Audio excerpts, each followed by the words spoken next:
오늘 말씀은 아브라함이 그의 인생에서 가장 큰 아픔을 겪었을 때에 대한 말씀입니다. 여러분, 우리 인생에 있어서 가장 큰 아픔, 가장 큰 상처는 어떤 것일까요? 바로 사랑하는 아내 사라가 먼저 세상을 떠난 거예요. 생각만 해도 아찔하고 끔찍하지 않습니까? 사랑하는 남편이, 사랑하는 아내가 먼저 세상을 달리한다. 상상할 수조차 없지요. 가장 큰 아픔이라 할 것입니다. 그런데 아브라함에게 바로 그런 일이 일어난 거예요. 사라가 먼저 세상을 달리한 것입니다. 1절 말씀을 한번 보십시오. 사라가 127세를 살았으니 이것이 곧 사라가 누린 햇수라. 사라가 몇 살에 죽었다고요? 127살에 죽었다는 거예요. 근데 여러분, 아브라함이 몇 살에 죽었는 줄 아십니까? 아브라함이요 175살에 죽었습니다. 아브라함이 갈대아 우르에 있을 때 그때 하나님께서 부르시잖아요. 그때가 몇 살이었다고요? 75세입니다. 그런데 아브라함이 몇 살에 죽었다고요? 175세에 죽었어요. 그러니까 부름받은 지 100년 만에 세상을 떠나게 됩니다. 자, 그런데 여러분 생각해 보세요. 아브라함이 몇 살에 죽었다고요? 175살에. 근데 그의 아내 사라가 몇 살에 죽었다고요? 127세. 그러면 여러분 이게 얼마나 빨리 죽은 건지, 그렇죠? 우리는 그냥 127세에 죽었다 그러면은 어휴 127세 엄청 오래 살았네 이렇게 생각할 수 있지만 아브라함이 175세를 살았던 거를 생각해 보면요 127세에 죽은 사라는 빨리 죽었구나 하는 것을 알 수 있습니다. 아브라함의 나이를 요즘 기준으로 한 100살이다 175세를 100살이다 이렇게 가정을 한다면 사라는 몇 살에 죽은 거냐면요 72세에 죽은 거예요. 아브라함이 100살에 죽었다고 가정하면 사라는 72세 28년이나 먼저 일찍 죽은 것입니다. 그런 관점에서 보자면 여러분 사라가 죽었을 때 아브라함이 얼마나 황망했을지 여러분 가늠이 되시죠? 127세에 죽었다고 해서요 어휴 오래 살았네 그런 게 아닙니다. 지금 아브라함은요 당황했을 거예요. 왜 이렇게 빨리 죽었지? 그랬을 겁니다. 자, 그런데 이렇게 인생에 있어서 가장 큰 충격을 가장 큰 아픔을 겪고 있었을 그 아브라함이요 오늘 말씀을 가만 보면은요 왠지 그의 아내 사라의 죽음을 애도하는 것보다 사라를 매장할 장지를 구하느라고 더 분주한 것처럼 보여집니다. 왜 그랬을까요? 아내를 잃은 마음 힘들었겠지요. 슬펐겠지요. 많은 당시 아브라함의 상황이 그 아내 사라의 장지를 구하는 데 관심을 가지고 그 일을 우선적으로 처리를 해야만 하는 그런 상황이었기 때문일 거라고 하는 거예요. 왜냐하면 당시 아브라함과 사라는 어디에 있었느냐 하면 헤브론에 있었습니다. 헤브론에서 그의 아내 사라가 이제 세상을 떠나게 된 거예요. 그런데 문제는 뭐냐 하면 그때 사라가 죽었을 때 헤브론에 아브라함이 땅을 한 줌도 가지고 있지 못했기 때문에 그런 거예요. 당시 헤브론은 헷 족속이 소유하고 있었습니다. 여러분 헷 족속 그러면은 헷 족속? 그래 많이 들어보긴 했는데 그게 뭐야? 이렇게 생각하실는지 모르겠는데요. 우리 중고등학교 때 배웠던 히타이트 민족 있잖아요. 히타이트 민족이 헷 족속입니다. 배웠죠? 고등학교 때 배우나요? 히타이트 민족이 헷 족속이에요. 그러니까 이 헷 족속이 헤브론을 장악하고 있을 때 아브라함이 그때 사라와 함께 헤브론에 살다가 사라가 이제 죽은 거예요. 그러니까 이제 아브라함의 입장에서는 사랑하는 아내가 먼저 세상을 떠난 아픔과 슬픔도 있지만 여기가 지금 내 땅이 아니란 말이죠. 얼른 사랑하는 아내의 시신을 묻을 매장지를 장지를 빨리 이제 알아봐야 하는 그런 상황에 처해 있었던 것이라는 거죠. 여러분 그때 아브라함의 마음이 어땠을까? 우리는 그 직접적으로 아브라함의 마음이 어땠는지를 알 수는 없지만 좀 가늠해 볼 수 있습니다. 여러분 3절과 4절의 말씀을 한번 보십시오. 3절 4절 같이 읽어보실까요? 시작. 그 시신 앞에서 일어나 나가서 해쪽 속에게 말하여 이르되 나는 당신들 중에 나그네요 거류하는 자이니 당신들 중에서 내게 매장할 소유지를 주어 내가 나의 죽은 자를 내 앞에서 내어다가 장사하게 하시오. 여러분 조금 느낌이 오십니까? 지금요 사랑하는 아내 사라의 시신이 앞에 있어요. 애곡하고 있었습니다. 그런데요 충분히 애곡할 만한 마음의 여유, 시간의 여유도 없었던 거예요.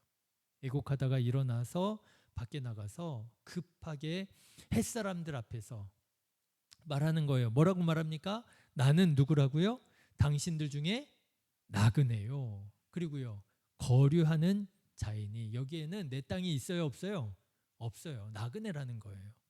그런데 아내가 죽었다는 거예요.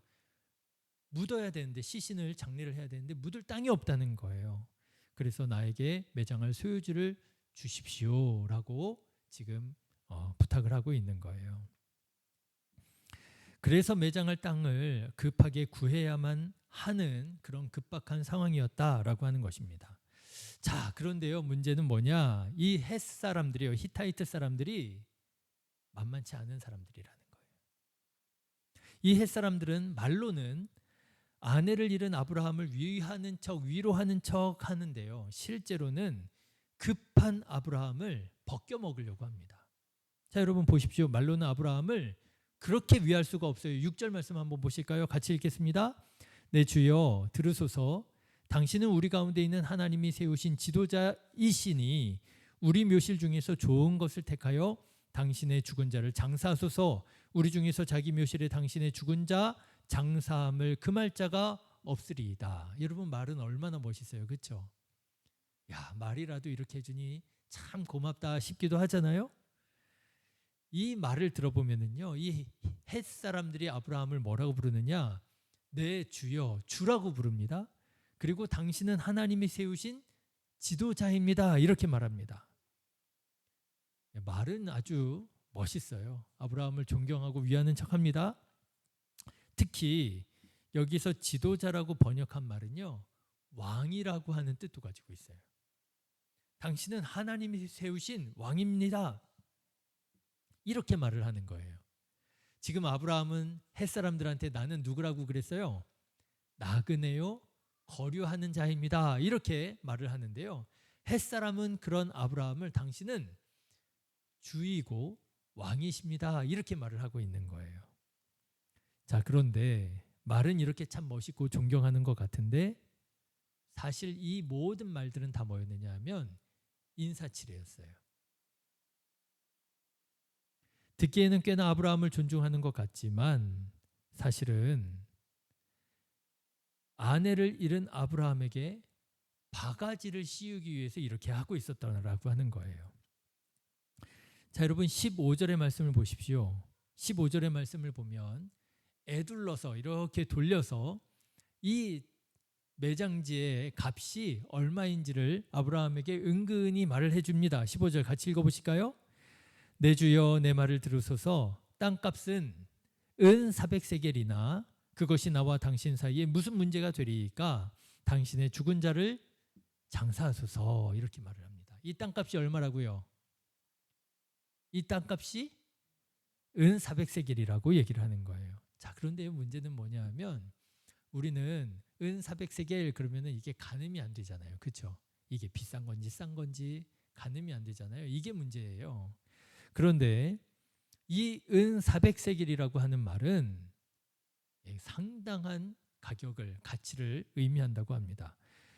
비록 밭의 크기가 어느 정도였는지 우리는 정확하게 알 수 없지만 당시 땅의 가치를 헤아려 보면 은 400세겔은 터무니없이 비싼 바가지였다라고 하는 거예요. 왜냐? 여러분 지난주에 제가 아라우나의 타작마당 말씀드렸잖아요. 모리아산. 아브라함이 자기 아들 이삭을 번제로 드리려고 했던 그 모리아산, 그곳이 나중에 아라우나의 타작마당이었고 그곳에 나중에 솔로몬이 뭘 세워요? 성전을 세우게 되었다 그랬잖아요. 그런데요, 그 아라우나의 타작마당을 그냥 세운 게 아닙니다. 다윗과 솔로몬이 그 땅을 돈을 주고 사요. 그런데 그 솔로몬의 성전이 세워진 그 아라우나의 타작마당의 가격이 얼마인 줄 아세요? 사무엘하 24장에 보면 은 50세겔이다 이렇게 나와요. 솔로몬 성전이 세워진 그 타작마당이요, 은 50세겔이에요.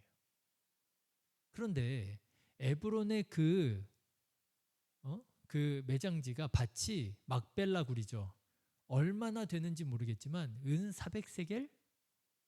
이거는 상당히 비싼 거구나라고 하는 걸 알 수가 있죠. 또 훗날 예레미야라고 하는 선지자는 숙부의 아들 하나멜이라고 하는 사람에게 하나멜의 아나돗에게 밭을 사게 되는데 그 밭값이 얼마인가 하면은요, 은 17세겔이에요. 밭을 사는데 그 밭값이 17세겔이에요. 그런데 여기도 밭입니다. 막벨라 굴이 있는 에브론의 밭이잖아요. 그런데 얼마였다고요? 은 400세겔. 차이가 상당히 나죠. 나중에 이스라엘이 북이스라엘과 남유다로 이제 갈라지게 되고요. 북이스라엘에 오므리라고 하는 왕조가 들어서게 됩니다. 그런데 이 오므리 왕조가 들어섰을 때 오므리가 이 북이스라엘의 수도를 사마리아로 이제 삼으려고 그래요. 그래서 이제 이 사마리아를 사게 됩니다. 그런데 이 사마리아 지역 전체를 사는데 얼마가 들어갔느냐 하면 은 6,000세겔이 들어갑니다. 2달란트 6,000세겔이에요. 그런데 사마리아 지역 전체를 사는데 6,000세겔인데요. 에브론의 밭을 사는데 400세겔. 이걸 비교해 보면은 도저히 이 에브론의 밭이 너무 터무니없이 비싼 가격을 요구했구나라고 하는 걸 알게 됩니다. 자, 여러분, 왜 이 햇사람이 에브론이 아브라함에게 애둘러서 이거 400세겔 정도 되는 건데 내가 뭐 당신한테 400세겔 받겠습니까? 하면서 400세겔 은근히 얘기했겠어요. 400세겔을 달라고 하는 말이죠.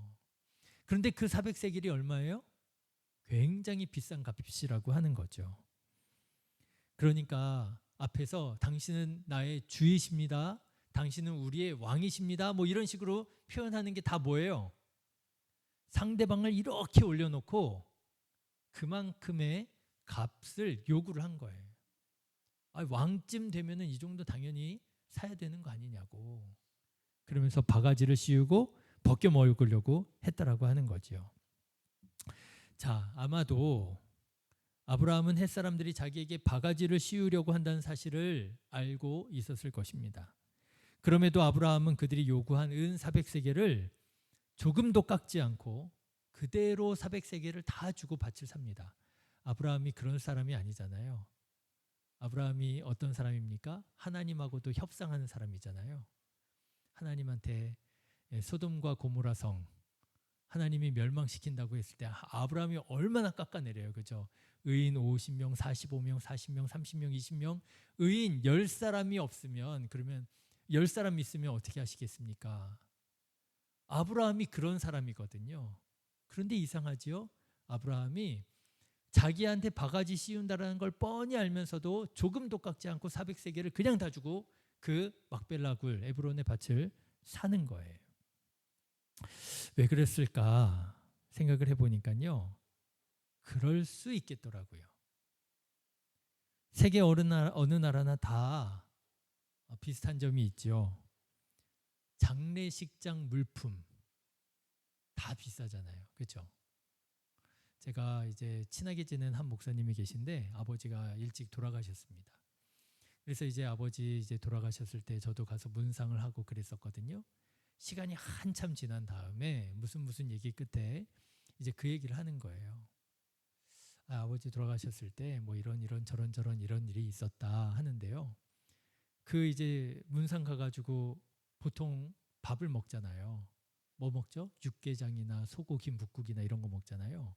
그런데 그게 한 명 가서 먹고 오는데 그 가격이 생각보다 그게 되게 비싸더라고요. 이게 10,000원이 훌쩍 넘는 가격이더라고요. 그리고 뭐 있잖아요. 관도 그렇잖아요. 관이 뭐는 무슨 나무로 만든 건 얼마, 무슨 나무로 만든 건 얼마, 무슨 나무로 만든 건 얼마. 또 시신을 매장할 때 이렇게 입히는 수의, 뭘로 만든 건 얼마, 무얼로 만든 건 얼마. 그런데 그때 어떻게 되나요? 사람 마음이. 이제 마지막 가시는 길인데 여기에서 내가 뭐 이건 뭐 비싸다 싸다 뭐 이런 말 하기가 좀 그렇잖아요. 좋은 거 해드리고 싶잖아요. 그러니까 그거 뻔히 비싼 거 알면서도 그거 어디 가서 따로 이렇게 하면 그냥 얼마 나오지 않을 걸 알면서도 그냥 좋은 거 해드려야지 하고 비싼 거 그냥 받아서 가잖아요. 제가 일본에 갔을 때에도요. 그런 얘기를 하더라고요. 일본을 가는데 일본에 있는데 주택가입니다. 일본은 우리나라처럼 아파트가 많지 않고 주택들이 많더라고요. 근데 주택가에 이제 이렇게 지나가는데 주택가 한 가운데 무슨 우리나라로 말하자면 절이 있어요. 뭐 신사 이런 거겠죠? 신사는 아니고 하여튼 절이 있어요. 그런데 이렇게 지나가면서 보니까 무슨 탑들이 그 마당이 엄청 많더라고요. 돌탑들이. 그래서 이제 거기에 있는 친구 선교사님한테 물었어요. 이거 뭐냐고. 그랬더니 그게 다 그 돌아가신 분들을 기리는 탑이라는 거예요. 근데 그 탑을 거기에다 하나 넣는데 몇 천만 원, 몇억 원이랍니다. 그러면 이제 거기다 탑을 하나 딱 넣잖아요. 그럼 거기에 있는 그 스님이 그 돌아가신 분들을 위해서 이제 늘 기도해 준다는 거예요. 대신. 그래가지고요. 거기에다가 그거 탑 하나 넣는 게 몇 천만 원, 몇억 원이라서 그 스님들은 그것만 받아도 충분히 잘 먹고 잘 살 수 있다는 거예요. 왜 그렇습니까? 돌아가셨을 때 뭘 계산하려고 하지 않지요. 깎으려고 하지 않지요. 아브라함이 어쩌면 그랬을 수도 있겠다. 지금 사랑하는 아내가 죽었는데 거기에서 그거 뭐 땅값이 비싸니 싸니 흥정하고 깎고 계산하고 그럴 마음이 되겠습니까? 400세겔 비싸긴 한데 그래 내가 그냥 사줄게 하고 400세겔 주고 샀을는지도 모르겠어요. 자, 그런데 여러분 사실은 제가 지금까지 설명한 이 모든 것이 다 이상한 일입니다.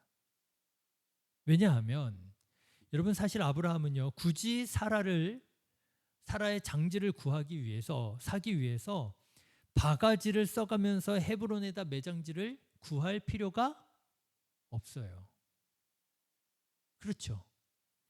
여러분 일전에 말씀드렸지만 헤브론에서 남쪽으로 40km만 내려가면 자기가 우물을 파가지고 자기가 개척한 땅이 있었습니다. 그 땅 이름이 뭐예요? 부엘세바, 우물, 샘, 부엘이잖아요. 부엘. 그래서 부엘세바, 아브라함이 자기가 개척한 땅이 있었습니다. 불과 40km만 밑으로 내려가면 되는 거예요. 물론 40km를 운구해 간다는 거 쉬운 일이 아니겠죠. 지금처럼 뭐 차가 있는 것도 아니고. 그런데요. 생각해 보면 못할 일도 아니에요. 제가 오늘 말씀을 준비하면서 궁금하더라고요. 사람이 돌아가셨을 때 그 시체가 이스라엘에서 며칠이나 지나면 이게 이제 부패하게 될까, 상하게 될까 궁금한 거예요. 여러분, 우리나라는 보통 며칠이 걸리나요? 사람이 돌아가셨을 때 며칠이 지나면 이제 이게 부패하기 시작하나요? 네? 시신마다 평균적으로. 네네. 그쵸.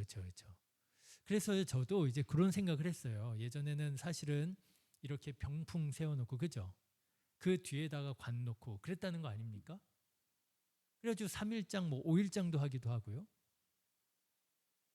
그래서 이제 우리나라가 3일 정도 걸린다 싶으면 자 여기까지 이제 제가 생각을 한 거예요. 여러분 한번 생각해 보세요.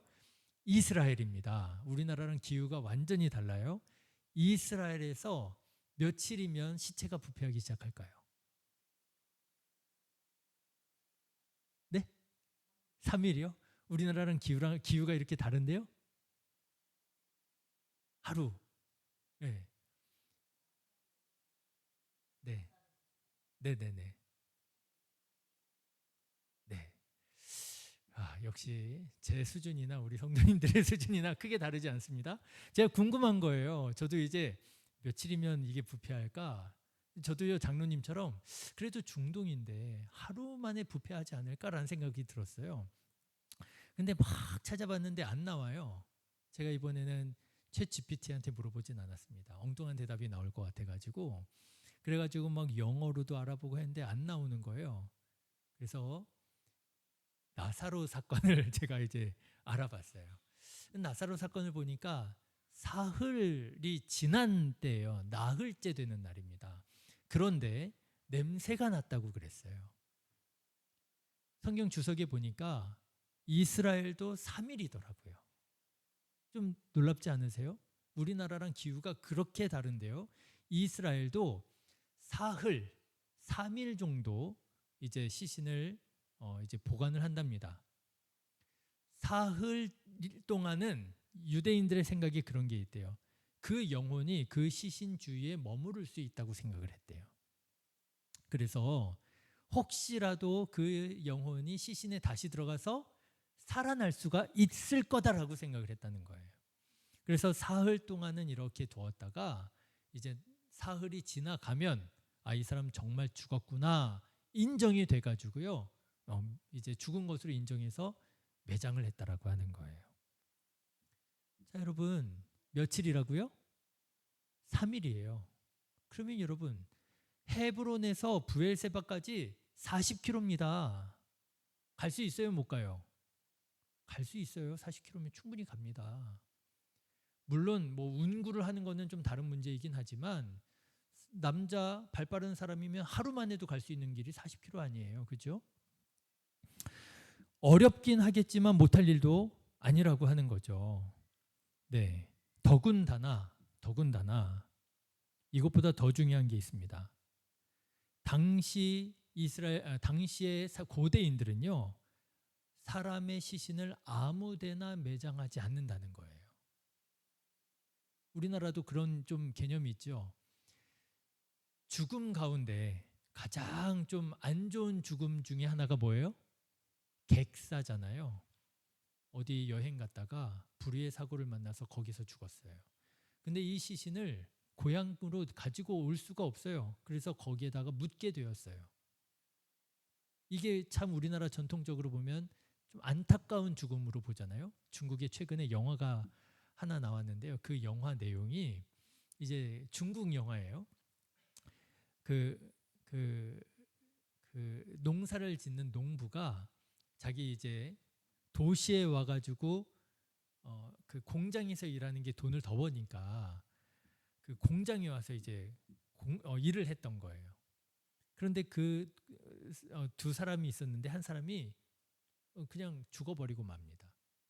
근데 친하게 지냈던 그 친구가 이 죽은 사람의 시신을 내가 여기에다 그냥 묻을 수 없다. 이 친구의 고향 땅에 묻어줘야 되겠다고요. 그 시신을 가지고 엄청나게 멀리 있는 고향까지 그 시신을 이렇게 데리고 이렇게 모신다고 그래야 되나요? 모시는 이야기의 영화가 있더라고요. 예, 요즘 현대인들도 그런 마음이 있잖아요. 우리나라 전통적으로도 객사 그러면 별로 이렇게 좋게 보지 않잖아요. 고대인들은요, 시신을 아무데나 매장하지 않는다고 그러네요. 가능하면 어디에 묻으려고 했을까요? 고향 땅에 묻으려고 했다는 거예요. 여러분, 요셉이 이집트에서 죽잖아요. 그렇죠? 근데 이집트에서 죽으면서 유언을 남기죠. 무슨 유언을 남겨요? 내가 죽거든 뭐 어쩔 수 없이 내 시신을 여기에 묻겠지만은 하나님께서 반드시 이스라엘을 가나안 땅으로 인도하신 날이 올 거다. 그때 내 후손들은 반드시 내 유고를 고향 땅에 묻어다오. 그게 유언이잖아요. 고대인들에게는 그런 마음이 있었던 모양이에요. 시신을 아무데나 묻지 않고 고향 땅에 묻는 거. 그렇다면 여러분 생각해 보십시오. 사라가 죽었습니다. 사라 어디에다 묻어야 될까요? 고향 땅, 갈대아 우르 뭐 이런 데다 묻어야 되지 않겠습니까? 아니야.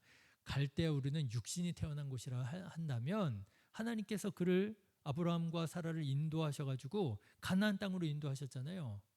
그 가나안 땅에 뭐 말하자면 자기 이름의 첫 번째 소유지 어디요? 부엘세바라고 하는 곳이 있잖아요. 그러면 어디에다 묻어야 돼요? 부엘세바에다 묻어야 되잖아요. 불과 40km 밑인데.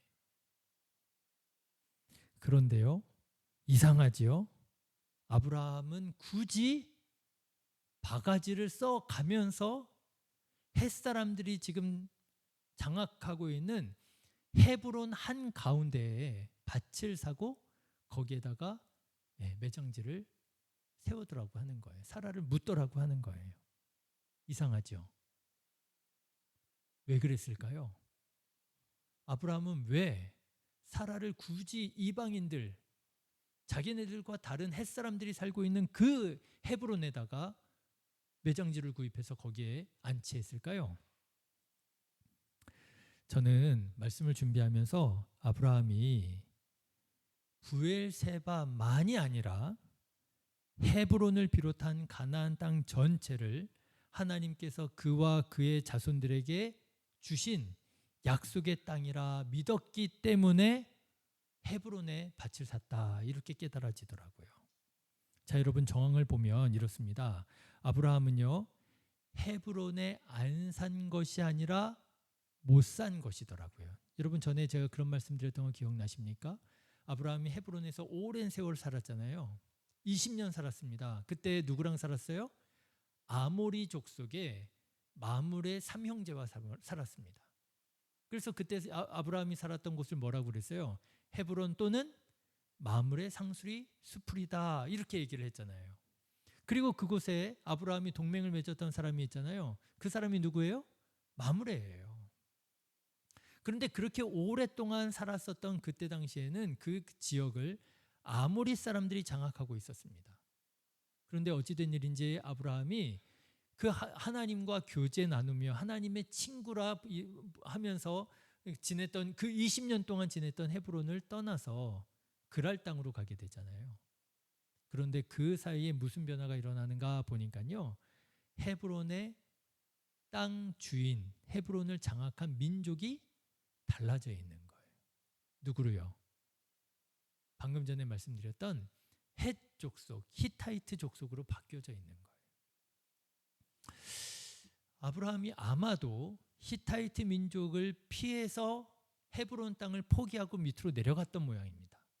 그랬다가 부엘세바를 개척하게 되었던 모양이지요. 헤브론에 안 산 게 아니라 아브라함은 헤브론에 못 살게 됐던 것이 아닌가 하는 거예요. 그렇지만 아브라함은 부엘세바에 머물러 있지 않고 하나님께서 우리에게 주시리라 약속하신 땅이 이 땅인데, 가나안 땅인데 내가 부엘세바에 머물러 있어서는 안 되겠다 생각을 했던 모양이죠. 아브라함은 사라가 죽었을 때 그 헤브론에다가 굳이 비싼 값을 주고서라도 거기에다가 땅을 구입해 드리는 거예요. 왜요? 하나님이 주신 땅이니까요. 여러분, 그렇게 해서 아브라함이 확장했던 첫 번째 땅이 헤브론이 됩니다. 그리고 이 헤브론에 사람만 묻지 않아요. 이 막벨라굴에 누가 묻혀요? 그의 온 가족이 다 묻힙니다. 아브라함 자기도 그곳에 묻히고요, 그 자식들, 그 자손들까지 이삭, 야곱 다 묻히게 돼요. 가족 묘지가 됩니다. 여러분, 헤브론은요, 이스라엘 지파의, 이스라엘 민족의 영적 중심지가 됩니다. 거기에 땅을 구입하고 거기에 자기 자신을 묻음으로 하나님께서 자기들에게 주시리라 약속하신 그 뜻을 어떻게 한 거예요? 이루어 가는 거예요. 그래서인지요, 여러분이 헤브론은 성경에 굉장히 특징이 하나 있습니다. 뭐냐 하면 여러 종류의 이름들이 다 나와요. 자, 여러분 시험 볼까요? 헤브론, 또 무슨 이름이 있죠? 헤브론에? 헤브론을 가리키는 또 다른 이름 뭐가 있죠? 방금 전에 마므레 상수리 나무라고도 불렸다고 그랬잖아요. 또 무슨 이름이 있죠? 여기에 동네가 아마 4개 정도의 동네가 있었을 거다. 기럇 아르바. 기럇이 도시라는 뜻이고요, 아르바가 사라는 뜻이에요. 자, 그런데 여러분 오늘 말씀 보십시오. 2절 같이 읽어보실까요? 시작. 사라가 가나안 땅 헤브론 곧 기럇 아르바에서 죽음에, 여기에 헤브론 곧 기럇 아르바, 헤브론의 별명이 또 나옵니다. 그죠? 또 여러분 19절 말씀 보십시오. 19절 같이 읽어보실까요? 시작.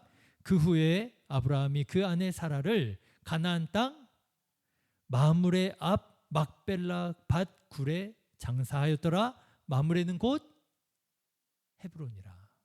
여러분 성경은요 이상하게도요 헤브론을 이렇게 여러 이름으로 얘기합니다. 헤브론 어디라고요? 기럇 아르바라고요. 헤브론 어디라고요? 마므레라고요. 왜 그랬을까요?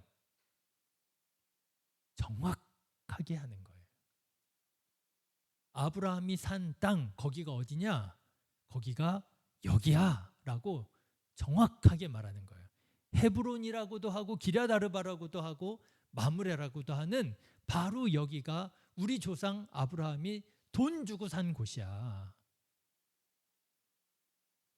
자, 그런데 여러분 성경을 보면 헤브론은 결국 아브라함이 믿음으로 선포했던 것처럼 아브라함의 자손들의 땅이 되어져 갑니다.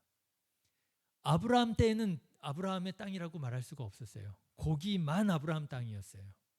그런데요 성경을 보십시오. 자, 한번 성경 찾아보실까요? 창세기 24장 62절 말씀을 한번 보십시오. 창세기 24장 62절. 아브라함의 아들 누구요? 이삭은 어디에 살았느냐? 한번 같이 읽어보실까요? 그때 이삭이 어디에 살아요? 부엘라 헤로이에서 살았습니다. 그때 이삭은 부엘라 헤로이에 살았어요. 자, 그런데요 창세기 25장 11절 말씀을 한번 보십시오. 같이 읽어보실까요? 아브라함이 죽은 후에 하나님이 그의 아들 이삭에게 복을 주셨고 이삭은 어디에서 살았어요? 부엘라 헤로이 근처에 거주하였더라. 이삭은 그 근거지가 어디였어요? 부엘라 헤로이였어요. 자, 그런데 이삭이 누구와 결혼하게 됩니까? 리브가하고 결혼하게 되잖아요. 그런데 결혼한 후에 그 근거지를 어디로 옮기느냐? 여러분 24장 67절 말씀을 한번 보십시오. 24장 67절 같이 읽어보실까요? 시작. 이삭이 리브가를 인도하여 그의 어머니 사라의 장막으로 들였더라. 사라의 장막 어디일까요? 여기는 아마도 브엘세바를 말하는 것 같아요. 그러니까 아브라함의 아들 이삭은 주로 어디에서 활동했느냐? 헤브론 남쪽에 아브라함이 거주했던 브엘세바 또는 브엘라 헤로이에서 왔다 갔다 하면서 거주했던 모양이에요. 왜요? 그때까지만 해도 헷 족속의 힘이 영향력이 그만큼 강했던 모양이에요. 자, 그런데 조금 더 장성한 후에 이삭의 근거지가 달라집니다. 여러분 35장 27절 말씀 한번 보십시오. 창세기 35장 27절 같이 읽어보실까요? 시작. 야곱이 35장 27절 찾으셨나요? 네, 같이 읽어보실까요? 시작. 야곱이 기럇 아르바의 마므레로 가서 그의 아버지 누구에게요? 이삭에게 이르렀더라. 여러분 이삭이 지금 어디에 머무르고 있다고요? 기럇 아르바의 마므레, 거기가 어디라고요? 기럇 아르바는 곧 아브라함과 이삭이 거류하던 헤브론이더라. 여러분 이삭이 지금 어디에서 살고 있어요? 어느 절에? 헤브론에 와 있는 거예요. 그렇죠? 조금 어리고 젊었을 때에는요 부엘라 헤로이, 부엘세바 거기에 머물다가 시간이 어느덧 지났는데요 어느 절에 이삭이 헤브론에서 살고 있었습니다. 자, 그리고 이삭의 아들 야곱도 헤브론에서 살아가게 됩니다. 여러분 창세기 37장 14절 말씀 한번 보십시오. 37장 14절 같이 읽어보실까요? 이스라엘이 그에게 이르되 가서 내 형들과 양떼가 다 잘 있는지 보고 돌아와 내게 말하라 하고 그를 헤브론 골짜기에서 보내니라. 그렇죠. 이스라엘이, 여기 이스라엘이 누구예요? 야곱이잖아요. 야곱이요. 어디에서 살고 있느냐? 헤브론에서 살고 있어요. 예, 이삭도 그의 아들 야곱도 헤브론에서 살아가게 됩니다. 자, 그런데요. 이렇게 헤브론을 아브라함의 자녀들이 이제 장악하게 되었어요. 그런데 여러분 아시는 것처럼 이제 이 지역에 큰 기근이 일어나서 야곱의 모든 가족들이 전부 다 이집트로 이주해 가잖아요. 그죠? 그래서 이집트에 가 있는 동안 이 헤브론이 원주민들에게 다시 넘어가게 됩니다. 그런데 이 헤브론이 얼마나 철옹성인지 이스라엘 백성들은 이 헤브론을 점령할 엄두를 내지를 못해요. 하나님께서 모세를 통해서 이스라엘 백성들을 다시 가나안 땅으로 인도하셨는데 다른 곳들은 그래도 어지간히 점령을 하는데 이 헤브론을 점령을 못해요. 그런데 누가요? 그렇죠. 갈렙이 이 헤브론을 향해서 말을 하지요. 뭐라고요? 이 산지를 내게 주소서. 이 산지가 어디냐? 거기가 헤브론이에요. 아브라함과 사라와 그의 자손들이 묻혀 있는 땅. 그리고 헤브론을 점령해냅니다. 그리고 여러분 후에 다윗은 헤브론에서 유다 지파의 왕이 되고요. 그렇죠? 그리고 마침내 모리아 땅인 예루살렘에서 이스라엘의 왕위에 오르게 됩니다. 예, 모리아 땅, 거기는 지금으로 예루살렘이잖아요. 그렇게 가나안 땅을 아브라함의 후손들이 차지해 가는 이야기가 무슨 말씀이에요? 그게 성경 말씀인 거예요. 자, 그래서 여러분 이제 이렇게 지도를 좀 보여드릴 수 있으면 좋은데요. 이렇게 지도를 여러분 이스라엘 지도를 한번 마음에 생각을 해보시면 브엘세바는요 이스라엘에서 가장 밑에예요. 네게브 사막에 걸쳐 있는 사람이 살 수 있는 가장 남쪽이 브엘세바입니다. 그런데 북쪽으로 40km 위에 있는 헤브론을 장악하죠. 그리고 거기에서 또 북쪽에 있는 예루살렘을 장악하지요. 그러면서 온 이스라엘의 가나안 땅의 주인이 되어져 가지요. 그래서 여러분 이렇게 하나님께서 아브라함에게 약속하셨던 내가 너의 자손들에게 이 땅을 주리라 하셨던 그 약속의 말씀을 하나님께서 점진적으로 이루어 가시더라고 하는 거예요. 저는 오늘 말씀 준비하면서 하나님께서 주리라 한 약속의 땅 가나안은 결코 공짜가 아니었다 하는 사실을 깨닫게 됩니다. 하늘에서 뚝 떨어지지 않았어요. 여러분 아브라함이 브엘세바를 얻기 위해서 어떻게 해야 했습니까? 우물을 파야 했어요. 그렇죠? 우물 파는 거 보통 일 아니죠. 우물을 파야 했습니다. 헤브론을 얻기 위해서 어떻게 해야 됐습니까? 400세겔 돈 주고 사야 했습니다. 바가지 썼어요. 예루살렘 얻기 위해서 어떻게 했습니까? 다윗이 목숨 걸고 빼앗게 되죠. 여러분 하나님의 나라는 어떻게 이루어지는가? 이 산지를 내게 주소서.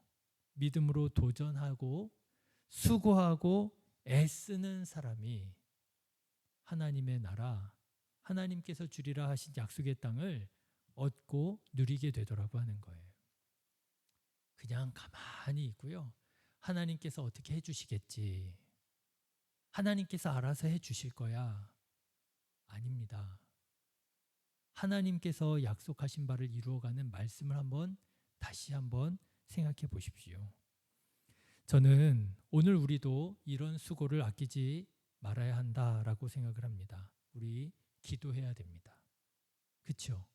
기도해야 됩니다. 여러분 수고해야 됩니다. 헌신해야 됩니다. 사랑해야 됩니다. 용서해야 됩니다. 사랑하지 않고 용서하지 않고 연합하지 않고 하나님께서 어떻게 부흥케 해주시겠지. 하나님께서 우리 교회에 부흥케 해주실 거야. 아니라고 하는 거죠.